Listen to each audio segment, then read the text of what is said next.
Hey everybody, what is happening? So I thought that we would do another video today where I would actually explain a little bit of my process. I'm working on this rose for Mother's Day. It's going to be a limited edition. Details will be announced by April the 10th over on my website, KyliegHKiteArt.com. So if you're not yet following, go over and subscribe, because email subscribers actually get the opportunity to purchase for 3 days before the general public of this piece. So, all right, let me set a timer. I do everything with a timer because it keeps me focused, and I know that I have got time for my mind to wander and just a little bit amount of time. So today we are working with a very limited color palette. I am working on Bristol Smooth Vellum Surface Paper by Strathmore. I am using Caran d'Ache Luminose pencils, Faber-Castell Polychromos.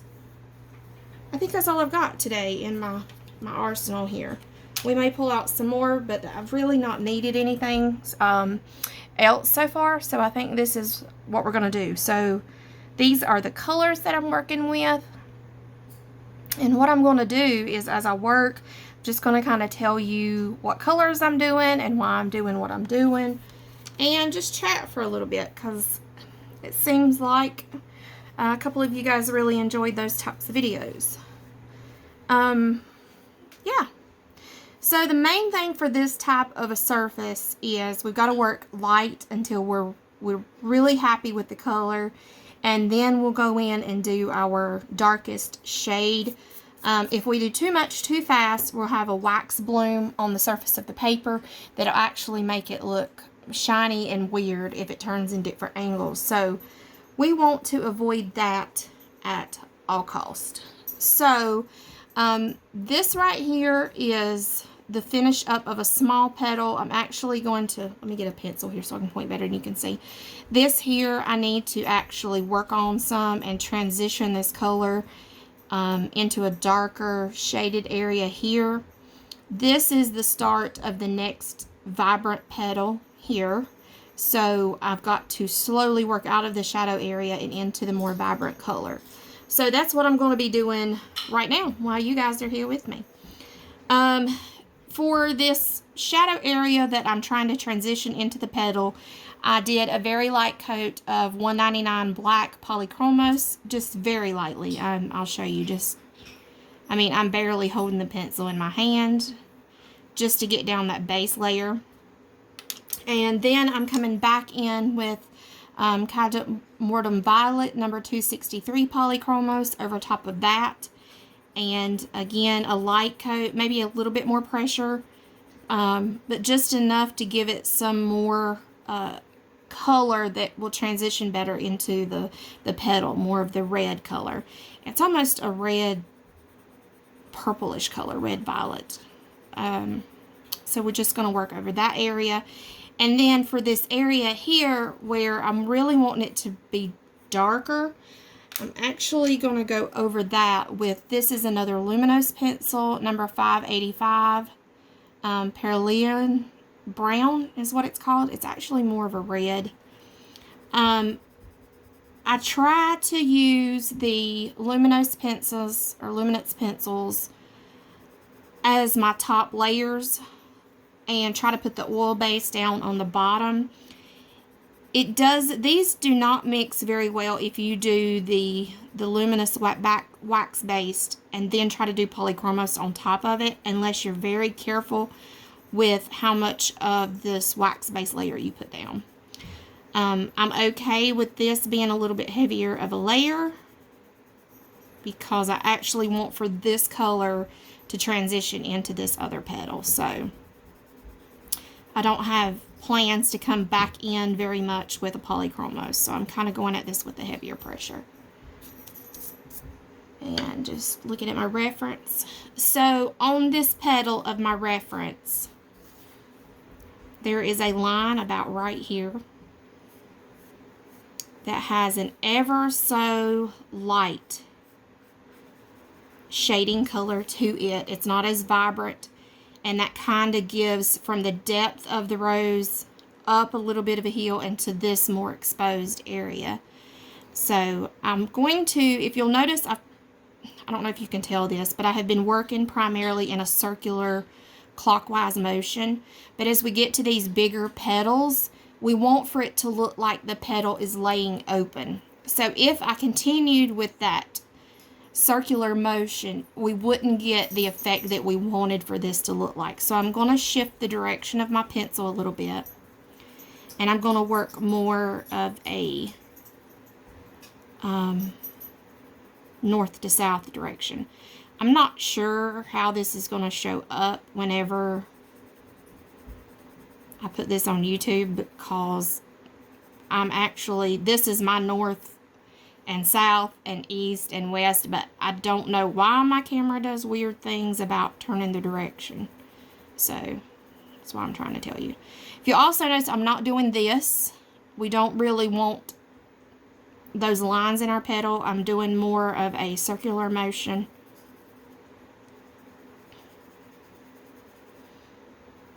We will do some more directional markings here in a minute, but just a very light coat of that. Okay. Coming back to my reference here and just looking how this looks. This looks good. I do think I'm going to go ahead and bring in the black polychromos again and just try to give this petal more of a definite starting and ending point.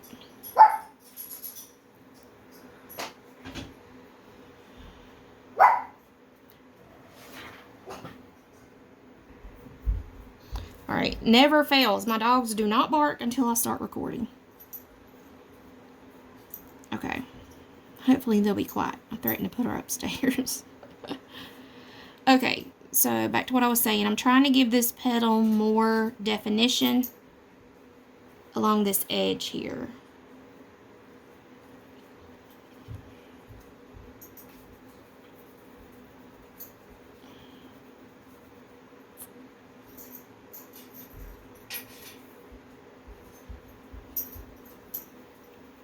Even though this is a very vibrant red petal, there is on my reference an appearance of a dark outline where it's overlapping the petal above it or underneath it. Okay, that looks good. So I think we're going to switch over now back to the Catamorta Violet 265 Polychromos. Is that 260? 263 actually, sorry. And again, just with that same circular motion, north to south, very light pressure. This time we're going to let it creep up just a little bit here and there into the area that's going to be brighter. Because if we don't do these larger lines in areas, it's going to have a very hard transition line on the petal, and we don't want that. So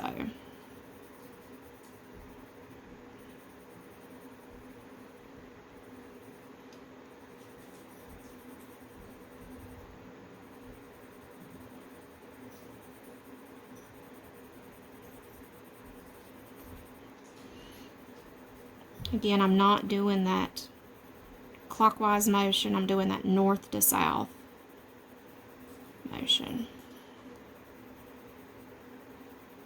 And we're still working with a light enough pressure that if we need to come back and change something, that we're not restricted by what we're doing here. We can do that.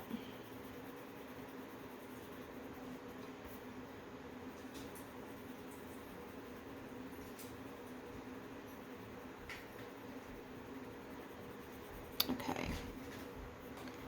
Looks good. Okay, now we're going to start working in some of the more vibrant colors.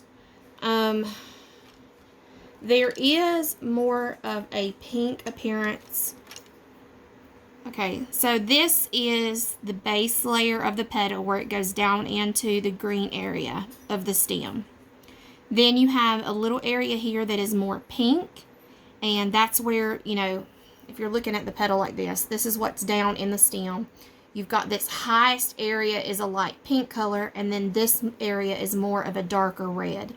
And the reason that is because this area is what's catching the shine from the light.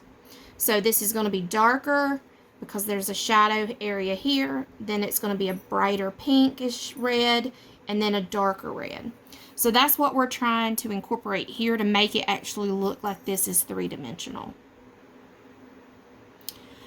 This petal is fairly large. It goes all the way around and it wraps around here. But we're just going to work on this smallest section, and then we'll continue on around here. So again, the same principle. I'm not doing a clockwise motion here. This is again a north to south rounding motion, light pressure. And I'm working this down into what we've previously done with these darker colors. And I'm making that top jagged there, if you'll see. Because same concept. We want for when we go in and we apply that really scarlet red, that we're not going to have a harsh transition line.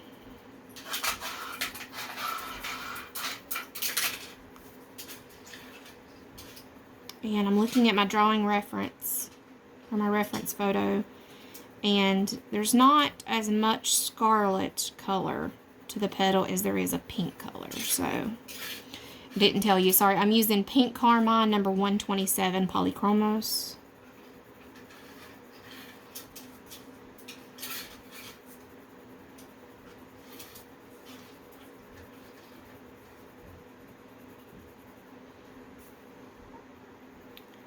The same thing though whenever I get to here, because I know this petal is going to transition on around. I just want to leave, I don't want a hard line here because I want for this to be able to continue seamlessly and for people not to realize that we've worked it in sections. So that's what we're doing there.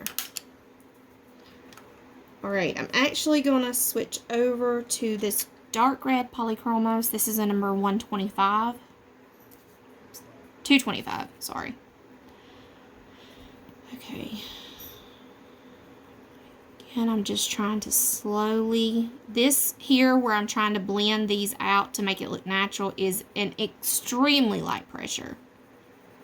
It's hardly noticeable to the eye, but it makes all the difference in how this petal's going to transition.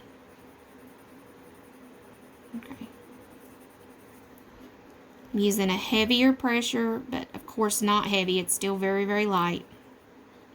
Heavier pressure here, letting up a little bit on my pressure as I work into the pink, and then the absolute lightest pressure as we get down into this dark shadow area.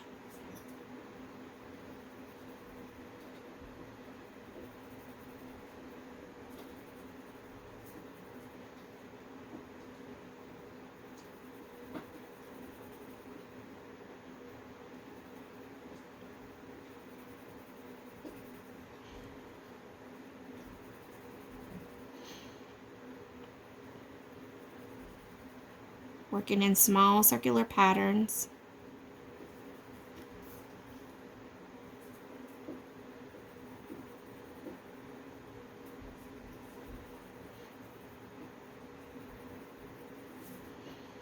Now all of these layers that we're doing here, we're going to be covering up with the top color.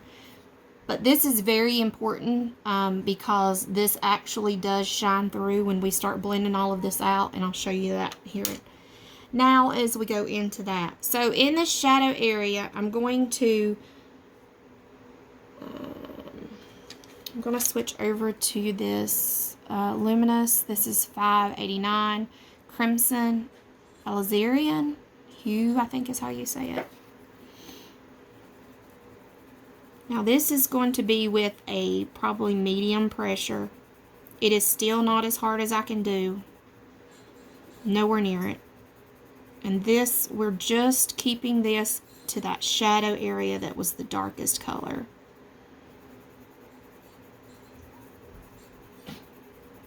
Blending it up into that medium pink tone.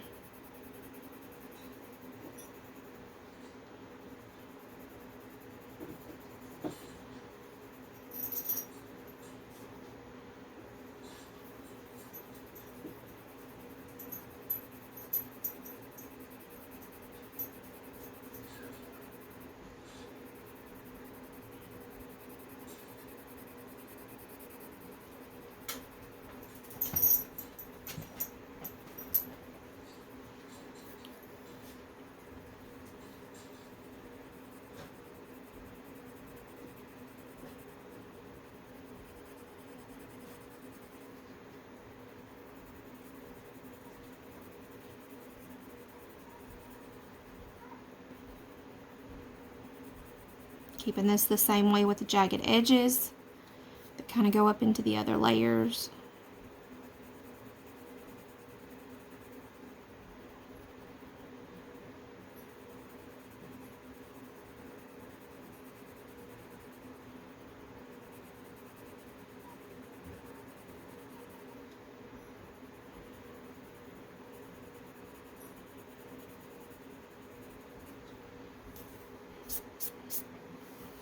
Okay, now we're going to go back in and put our next layer in this pinkish area. And we're going to go to a Luminous 350. I'm trying to see the name of it here. Purplish Red. I still want to keep this color a lighter pressure than what I did that shadow area, because I need for it to still be a red, pink, orange hue here. I know that's really technical, isn't it? But I still need to put several more layers in this area than I do in that shadow area and that reddish area.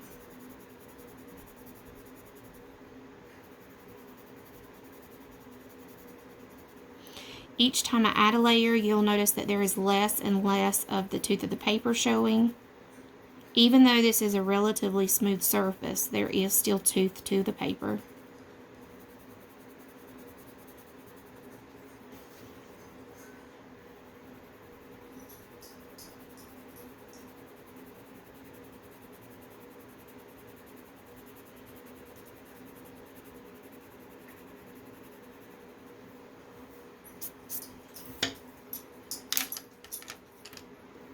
Now we're coming back in with another Luminous. This is 070 Scarlet. And this is going to be in that outer area of the petal.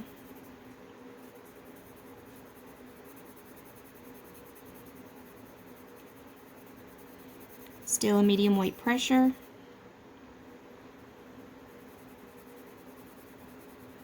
Working down into that pinker area in areas that I'm not quite happy with how it transitions.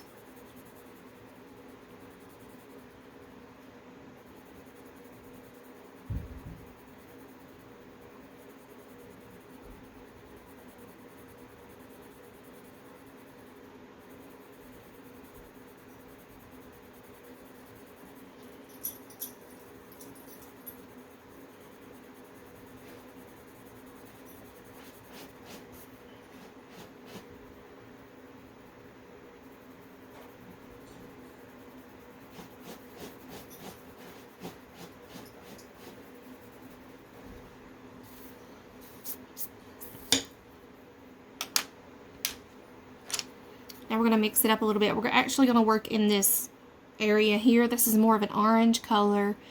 This is Scarlet Red 118 Polychromos. This is where I'm going to finalize all of those layers that I've done before. This time, if you'll notice, I'm really not using a circular motion. I am using more directional marks of the north to south, or the northeast to southwest area. The purpose of this layer is any of these, sorry, I got the hiccups. Any of these tiny little specks that I can see through the paper need to be smoothed over with the pigment. This top layer that I'm putting on actually burnishes all of those layers together. It pushes in the tooth of the paper so that it gives it that smooth appearance. This is where I have to really make sure that I'm happy with it as I go. It's going to be really hard to add layers after I've used this pressure. But I'm really happy with how the petal's transitioning so far.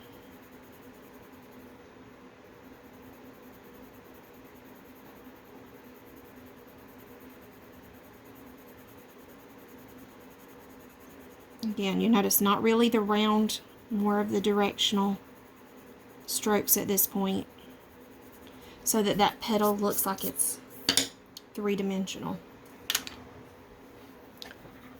Okay, looking good. Okay, so now what I'm going to do is I'm going to come in here looking at my reference photo.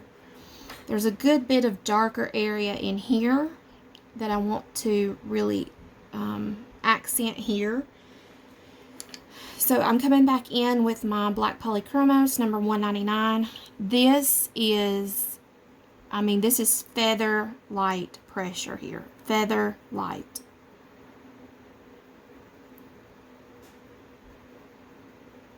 I'm just continuing feather light pressure, rubbing this in till I get that little bit of black on there. Reposition my light, sorry. Make sure that there's not too much of a glare for you guys. No, I think it's better for y'all too. Okay, so again, just the slightest. If I do too hard, I'm gonna have visible pencil marks because this is a harder pencil than the luminous that we put down in front of it. So it will show up the detail. So that's why I've got to be very, very, very careful. Just take a step back and look. That looks pretty good. Now I'm going to come back in with that Catamortum Violet, number 263, Polychromos. I'm actually going to sharpen this a little bit. It has a fairly blunt tip. I don't want it too sharp, but I don't want it quite that dull. I want enough, whenever I put some pressure on it, that it's going to smooth in this tooth. So I'm going to transition this back into here. I'm going to come in here and use that harder pressure to get rid of all of the white specks, the tooth of the paper. I'm going to bring this all the way around, even on top of that black that I just added. Again, we're shifting from the circular motion to the more directions. The northeast to the southwest direction. So this petal looks like it has some vein strokes. I don't know if you've ever really looked at a rose up close, but it looks like there's little veins within the leaf or the petal. And that's what we're trying to create here. We didn't want to do that too early in the process when we were putting down those first layers, or it would have looked like dog hair or something like that, but it is completely appropriate at this stage. I'm getting a more of a line here that I don't want, so I'm going to kind of come back in here and add a couple of random strokes up into the petal. Not too heavy though, especially right here.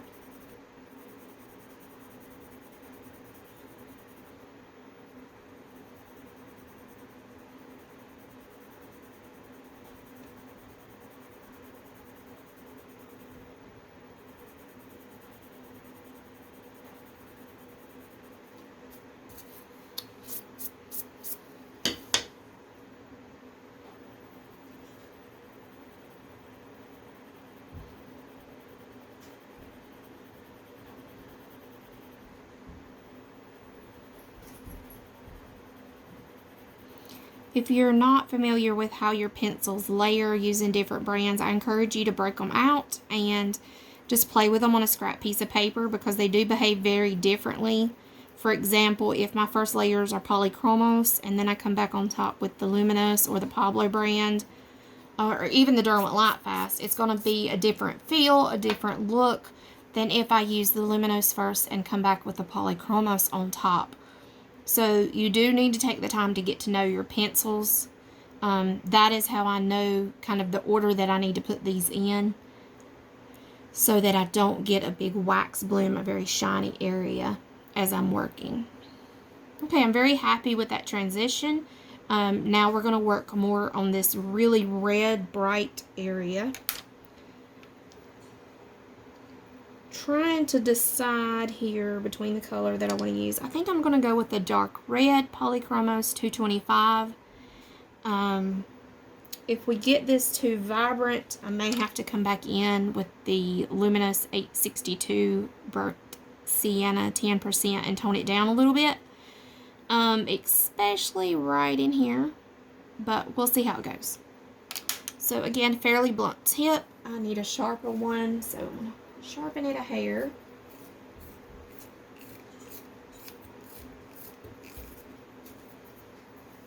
That's perfect. Okay. Alright, as I'm looking at my reference, there is a tiny, tiny, tiny area here that has an orange look to it. It's a little bit more vibrant. So I'm about to put my pencils in my mouth. Switch to a Scarlet Red 118 for just that tiny little section, because I want for there to be an obvious tonal difference right here. Not distracting, but these very sudden hints in the change of color is what adds to the realism. So that's good there. Now, I'm going to come back in here, working down into those layers we've already done, up into that I just did.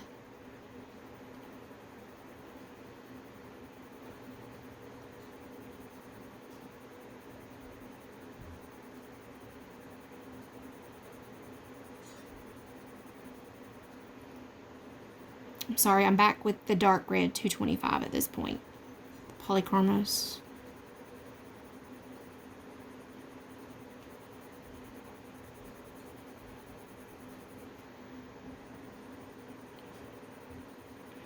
Working it down into that middle area just to get rid of that visible line there.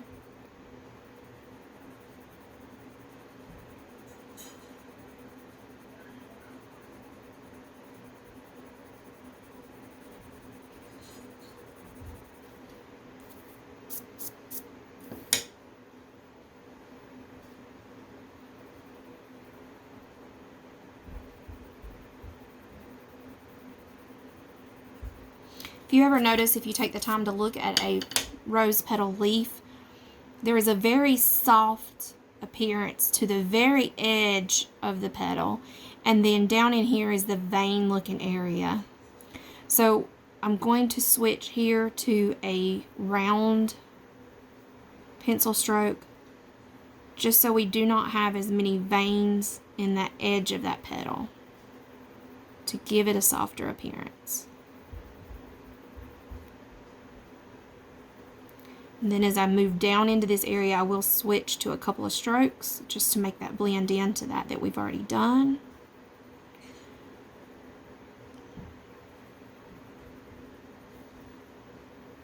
A couple of streaks down in here.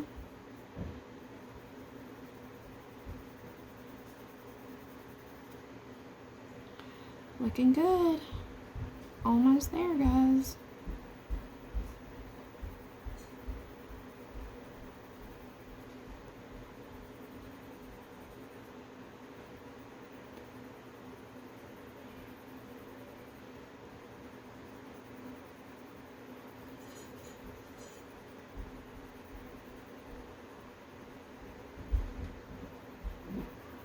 Okay, I don't want to finish too heavily right here on this end, because this is where I'm going to be blending everything in to make it look like a seamless petal. But alright, comparing back to my reference photo, like I said, there is a little bit too much of a darkness here.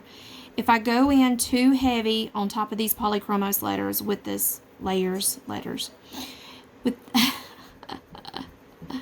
if I go too heavy with this waxed based luminous pencil over top of the oil-based polychromos pencils, it's not going to look right. So I have to be very careful here. Very careful. Just to get a very light indicator of a color change there. We don't want for it to continue all the way down the petal, because this is actually where the light hits.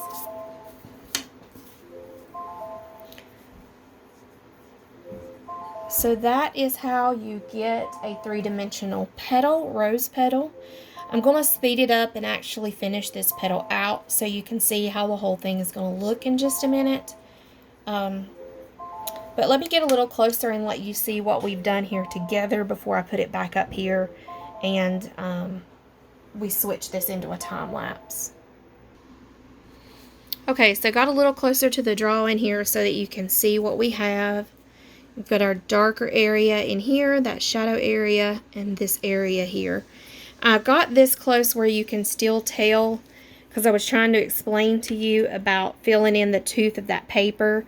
If you'll notice here in this black area, there's still those white specks. I have not went in with my darkest black yet, because I want to save that for the very end to make sure there's no risk of me smearing that extra pigment onto the red. But you can kind of get an idea. See, this is the area, an area that doesn't have all of the dark filled in either. So there is a difference in the depth of the black that we've got there. So if you come back a little ways, you see that we have got what looks like a petal that is laying open. Yeah. Alright guys, so I'm going to switch this video off and we'll do a time lapse for the rest of the petal, and I'll come back and show you the finished product. So hang with me and just enjoy.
Okay friends, so this is the completed rose petal that we did together. I'm very pleased with how it come out. I love that we have got the shine here on the petal there, the shine of the petal through here. It really makes it look like the rose petal is wrapped this direction over top of the other petals. So this is my process, and I'm just going to keep working on this rose until we have got an 8x8 square filled with this rose bloom. I hope you've enjoyed this video, and make sure you stay tuned over to my website, KyliegHKiteArt.com, or on my Instagram at Kyliegh Kite Art, or on Facebook at Kyliegh Kite Art and Design. Thank you so much for joining me for today's video. I hope that you enjoyed it.